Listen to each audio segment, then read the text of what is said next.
Schools, there's only one school that we have accepted as our commitment, and that is Holy Cross Lakeview, Bugembe. Well, my dream as per now as the district steward is to begin to see that the community can in a way generate some income locally.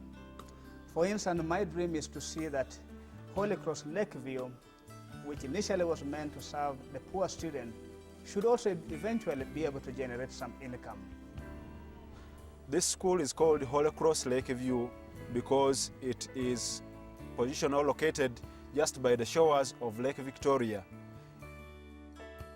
The beginning had its roots when Holy Cross, which had served in Uganda, mostly in western Uganda, from 1958 up until 1990, that is about 32 years, needed to expand beyond the confines of that particular region for a number of reasons.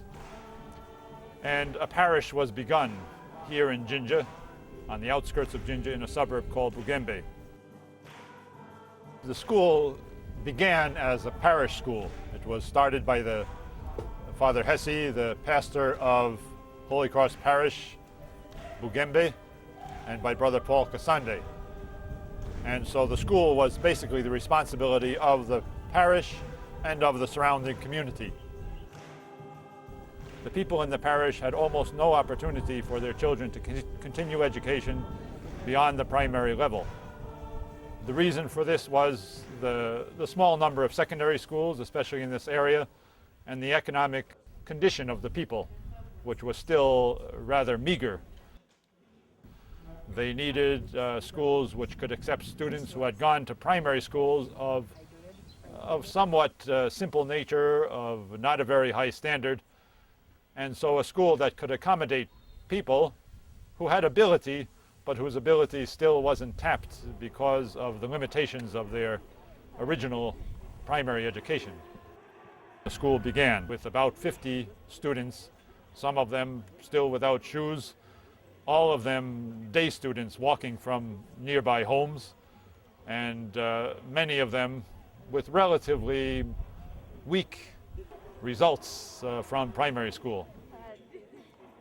And so in 1996 we have what is often referred to as the miracle of Lakeview, when the first students sat for the government exams.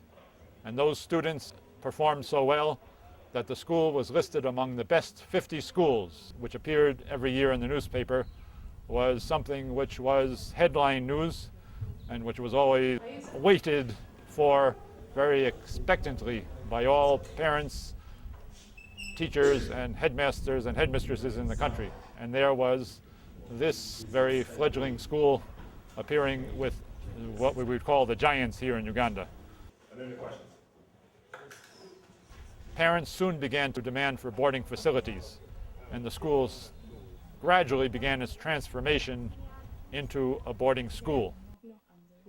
We had to develop some form of residence for actually students who came from very far.